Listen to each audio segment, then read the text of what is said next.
helemaal voor de...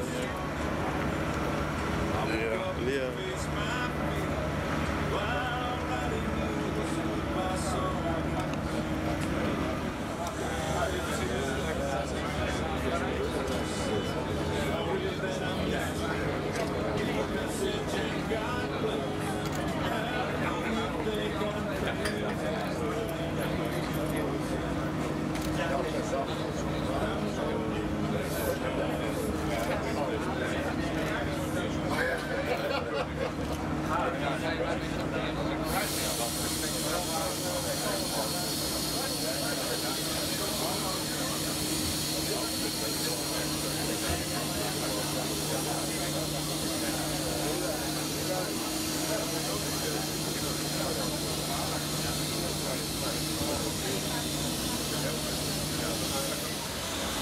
Deze mooie bovenbaan. Maar volgens mij gaat het en dat is ook een symbolische daad. Want je neemt je pet af als je mensen wil bedanken.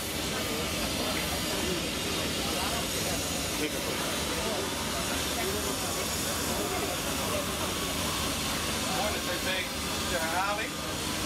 Ik neem mijn pet af, mijn helm. En dat is ook een symbolische daad. Want je neemt je pet af voor iemand die je wil bedanken. En ik wil al deze mensen hier aanwezig bedanken dat ze hier zijn. Maar ook bedanken dat ze in allerlei vormen van samenwerking het mogelijk hebben gemaakt tot hier uiteindelijk een ziekenhuis gebouwd wordt. En ik zeg uiteindelijk, en dat komt omdat ik net met iemand sprak die u ook heel goed kent. Ik ga zijn naam niet verklappen, waar ik aan vroeg, toevallig, is hier ook wel eens een orkaan op Curaçao. Dat was een heel ander gespreksonderwerp. En zei hij, ja, 100 jaar geleden is hier een orkaan geweest. En toen is dat ziekenhuis hiernaast gebouwd, omdat het ziekenhuis eerst bij Web stond. Dus zo lang geleden is er hier een ziekenhuis gebouwd. En ik citeer meneer Hart voor het geval het niet helemaal waar is. Vandaag hebben wij een heel kort programma, vooral om u te laten zien. Ik wil nog even bij één ding stilstaan. U staat hier nu op een vloer die voorheen een stukje hoger was. Er zijn hier 2000 vrachtwagenclips afgereden. Voor het grootste gedeelte is dat vermalen aan weer teruggestort. Dus die staat echt op de clip die vermalen is. En dit is de vloer van de parkeergarage. U zult dadelijk in de tekening daar meer van zien. Het is dus echt een immens project waar veel kennis en kunde gebundeld is van Curaçao en Nederland. Ik kom dadelijk nog terug op het belangrijkste aspect van het ziekenhuis. Dat zijn natuurlijk niet alleen de stenen, maar dat zijn de mensen. Maar een ziekenhuis wordt gebouwd voor mensen, door mensen en met mensen. En daar wil ik even dadelijk aandacht aan besteden met u. Een aantal van u zit in de zon, dus het lijkt mij verstandig dat u snel opstaat en naar achteren loopt waar de technici van ons en van Ballast uit zullen leggen aan de hand van de tekening waar u precies bent. Dan lopen we weer hierheen, geef ik een korte toelichting op de mensen en zo minister Whiteman de bijeenkomst afsluiten. Meer toelichting geven over de werkzaamheden die nu plaatsvinden. Even de oriëntatie. Dit is het beeld van het ziekenhuis zoals het komt te staan.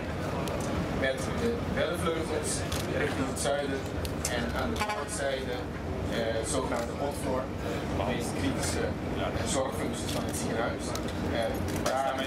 Wij staan nu ongeveer op dit punt. Dus dit is de weg daarachter in de rotonde. Wij staan nu ongeveer midden in de twee. Deze weg is deze weg, de Adelbergweg. Die wordt omgelegd richting het oosten aan het ziekenhuis, de oude Zeeuws, zodat die verbinding van het zuiden naar het noorden toch blijft bestaan. En even omdat er discussie was over de beschermde zone, waar eindigt die? Ja, de beschermde zone die blijft zoals het altijd was. Dus dit is de as van het werelderfgoed. Het hele gebied zit in de bufferzone. En waar loopt de bufferzone? Dat loopt mede op de weg en een gedeelte op deze kant en een gedeelte op de kant van het ziekenhuis. Dus wij zitten echt in de bufferzone die daar verbiedt. Ja. Dus eigenlijk is deze plaats daar een 3D-model van. Ik kan u heel kort even uitleggen. Wij staan nu, zoals de Luxemburg zich aangegeven, deze tekening. Er wordt een hele parkeergarage van 2 lagen. Je ziet daar achter mij dat wij dat opvangen door de hoogte en dan we gaan de grondvloer pakken. Dus een ruimte van ongeveer 10.000 vierkante meter. En de 0, dus min 2 en de 1 laag, die hebben straks een ruimtecapaciteit van ongeveer 550 auto's. 2 lagen parkeren, 3,5 meter hoog. Dan kom je op een gelijke vloer met wat die achter staat, van 7 meter. Staan we dan hoger dan nu. En dan komen we op de begane grondvloer van het ziekenhuis. Aan de noordzijde hierachter weer de hotfloor. Aan de zuidzijde de 4 vingers, eigenlijk richting zee, zijn de werkkamers. Even een hele korte route hier door het gebouw. Met radiologie, emergency room, radiotherapie en magazijn, keuken. En het aanrijden voor de emergency room is hierachter? Ja, dat kun je op deze tekening goed ook zien. Dus de assen die er altijd waren, die sluiten heel goed op het project. De huidige Hamerbergweg hier, dit is de ingang, of eigenlijk hier heb je de emergency room. Dus hier sluit je precies aan op de ingang van de nachtentree van het ziekenhuis en de radiotherapie. En hier heb je dan de emergency room. En dat is 24/7. Dat is 24 uur en hier heb je ook een nachtingang voor het ziekenhuis. Dus het is 24 uur bereikbaar. Je zit op de gaande grond en 3 ambulances kunnen dan in het gebouw hier ook parkeren. En dat daar is een soort haven? Ja, dat is de verbinding eigenlijk tussen de 2 elementen in. Dus aan de zuidzijde heb je de beddenvleugels en ertussenin heb je een atrium, een hal, een centrale hal. Dat is het enige gebied in het ziekenhuis dat natuurlijk wordt gefiltreerd. En dat is ook op de oost-west richting, dus de windrichting. Dat kan ook mooi doorwaaien. Dat kan het zwaar worden. Nee, dat wordt van de bovenkant dus goed geïsoleerd. De temperatuur binnen wordt aangedaan. Dat is tussen de 28 en 26 graden, omdat het doorwaait en niet de warmte opvangt. Is het ook heel prettig om daar binnen te werken. Het is ook heel hoog. Dus over de hele verdieping, dus het is 3 verdiepingen hoog. Dus de waait lekker door. De rest is allemaal airconditioned, dus geventileerd, ja, mechanisch geventileerd. En het is ook voor de zorgproces om de beste te zijn. En dat atrium kan je een beetje wat je het HC in Amsterdam of zo en de ruimte. Heeft verschillende functies. Het is eigenlijk de overbrugging dus naar het meer stille gebied van de ruimte van de kamer. De scheiding wouden we altijd al hebben. En dat is ook een oriëntatieplek. En daar heb je de centrale boveningang, dus ook vanuit de parkeergarage aan de bovenkant. De receptie heb je daar ook in. Heb je een foyer, dus een bezoekersrestaurant. En dat is ook een ontmoetingsplek. Wat hier heel normaal is dat mensen elkaar ontmoeten. Daar creëer je ook die ruimte voor. Dat sluit ook aan op de as die blijft bestaan van de sales. Dus dit gebied is ook een looproute. Daar kun je ook bewandelen. Het is dan helemaal open, dus een voetganger. Dit is het centrale, het hoofdingang. Je hebt eigenlijk verschillende ingangen. Aan de andere zijde heb je ook een ingang die direct dan in de parkeergarage komt. Dus op dit niveau kom je dan met de auto op de parkeergarage. Eerste verdieping, voornamelijk poli in de grondvloer. Je ziet dat van het hele blok wat er was, alleen maar 3 torens eigenlijk de hoogte ingaan. Ja. De rest blijft op één laag. Correct. Nee, de voorkant, dus wat je ziet, zijn de beddenvleugels, die gaan wel allemaal 3 hoog. Aan de achterkant zijn de back offices, de blauwe dingen, ja, de blauwe gebouwen. Ja. En die steken uit, de rest blijft laag. Ja. Dus het gebouw wordt uiteindelijk 20 meter hoogste punten, 21 meter centrale hal, dus de dak steekt iets uit op de rest. En op deze vleugels heb je wel een technische ruimte die boven uitsteekt, maar die is zo ver gedrongen, ook op de beddenvleugels naar binnen, dat je dan van de weg of ergens niet ziet. Er zit 7 meter verdieping erin, dus dat valt weer op. Dat zie je daar ook die delen op het gebouw. Dus zoals ik aangaf, voornamelijk olie en de verschillende bedden, de radiologie, de oncologie, de algemene kamers heb je altijd geconcentreerd aan de zuidzijde. En dan de laatste verdieping, dat is de meest kritische, dan heb je midden hier operatiekamers. En daarnaast sterilisatiekamer, intensive care, de NICU. En daar tegenover heb je dan... Dan kun je dus niet van die operatiekamer naar de beddenhuis komen op die etage. Ja, absoluut. Ja, dat kan altijd. Dat heeft de verbindingen met de bruggen. Dat is, dus dit blijft een atrium. Maar je hebt altijd... Dan is het dan gewoon een balustrade op. Ja, dat zijn dus gangen waardoor je direct van de ene zorgfunctie direct naar de gerelateerde bovenliggende bergkamer. Dus dat gaat wel spectaculair, want je zit dan daarboven op dat ding en je kijkt twee en je ervaart het hele gebouw. Ja, dat zijn de ziekenhuizen in Nederland wel vaak een verbinding. Ja, klopt. Alle bedden die hebben misschien heel even kort over de fase waar we nu in zitten. En daarna gaat meneer Vergijk nog even uitleggen wat hier plaatsvindt. U ziet dat wij nu, dus even ter oriëntatie, hier ziet u wel de Hamerbergweg die er nog ligt. En hier de bouwtekening waar wij nu ons concentreren. Wij bevinden zich nu op het laatste gedeelte, het groene gedeelte hier. Eigenlijk is dit terrein ongeveer een kwart van het hele ziekenhuis waar we nu op staan. Dat lijkt, ja, hierboven, het is allemaal boven waar de winkel en de kolom zit, dat blijft, ja, dat is de grens, dat is dit gebouw, dus dat blijft behouden. Maar wij moeten, het lijkt bijna op de rand, maar we hebben daar zeker... Een paar maanden geleden met al het personeel van SEOS gehouden, waar ook de directeur van de directie van SEOS bij was. En het gaat over Beyond My Dreams. Kan je je voorstellen hoe het nieuwe ziekenhuis eruit gaat zien en hoe wil je daar werken? Want de mensen moeten er werken voor andere mensen. Dus dat vereist veel opleiding, vereist veel verbeeldingskracht, veel energie en vooral natuurlijk lol en passie. Want in een ziekenhuis gaat het om passie en niet alleen om werk. U ziet hier een aantal foto's daarvan, van de impressies. En dat waren hele leuke bijeenkomsten. In het ziekenhuis zelf staat ook mensen mochten wensen inleveren of ideeën of gedachten. En dus de boom, het symbool wat bij dit project hoort, die is volgehangen met dit soort boodschappen. En die staat midden in de centrale hal van het ziekenhuis, waar ook deze film die u net zag ook constant draait.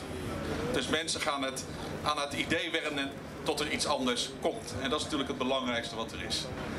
Dus het is echt een transitie ook van mensen. En daar gaan we de komende 3 jaar hard aan werken. Daar zijn ook middelen voor gereserveerd. Dus het is niet alleen middelen voor de bouw, maar dus ook middelen voor mensen, opleidingen.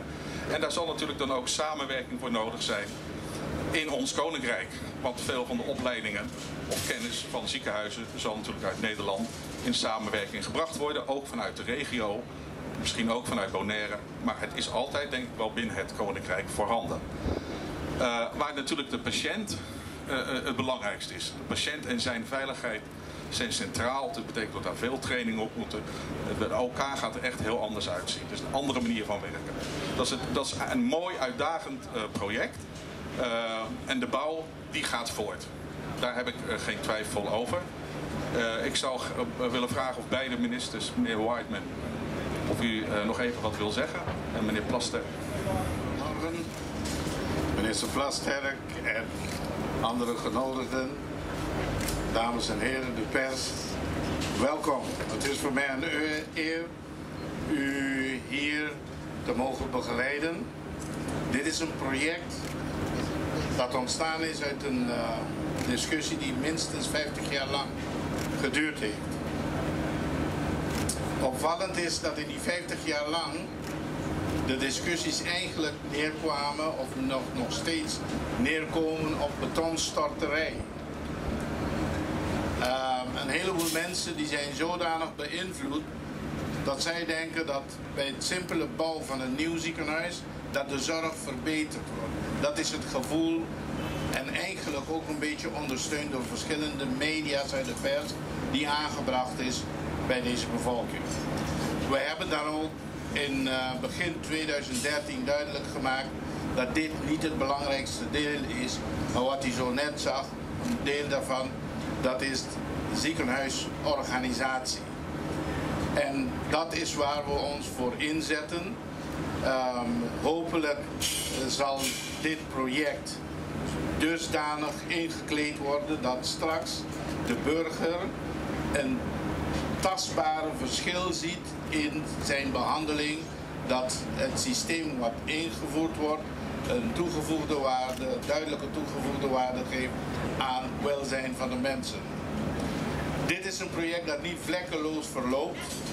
Het is een groot, complex project, maar er zijn toch een aantal dingen, tweetal dingen, die ik zeer belangrijk vind.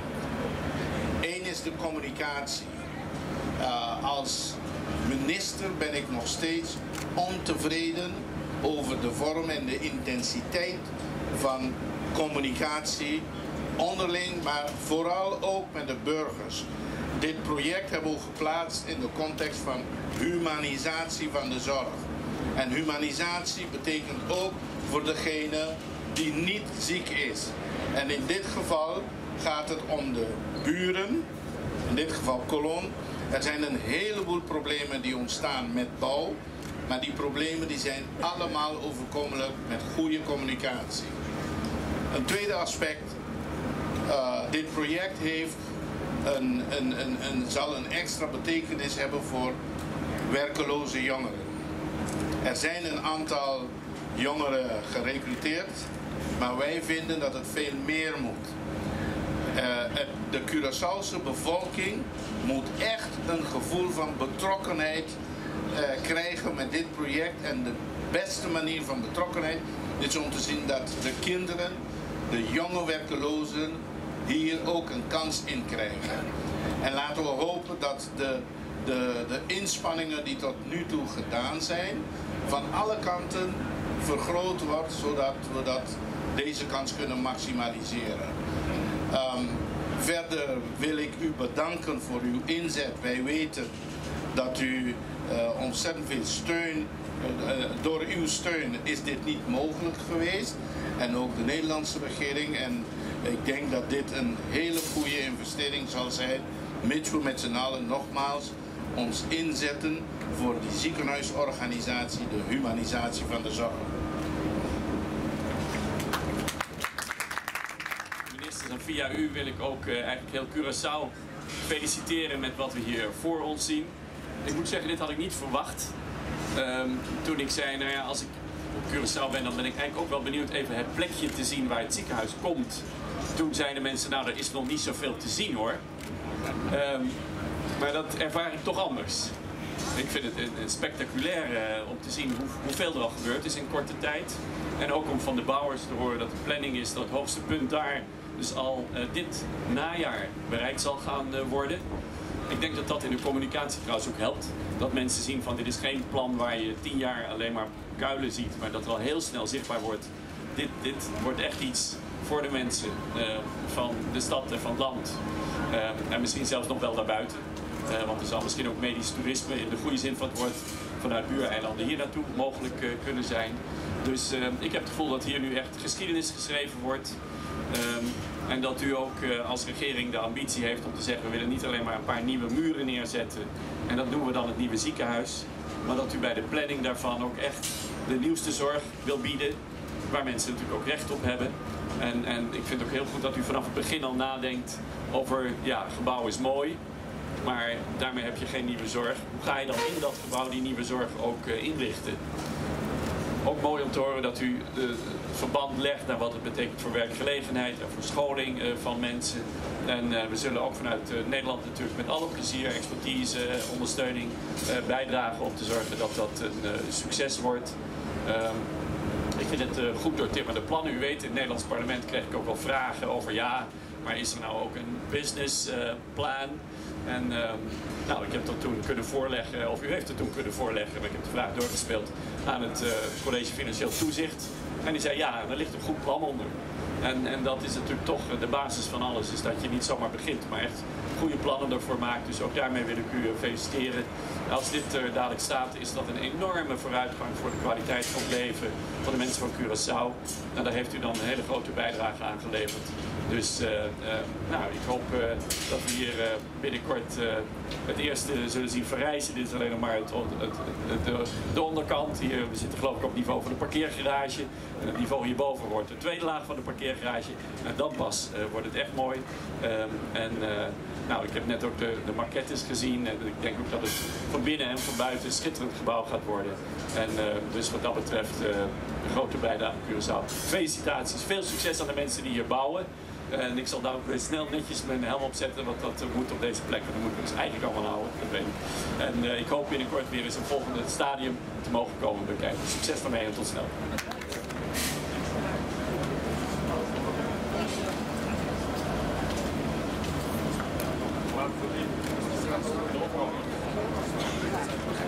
Ja.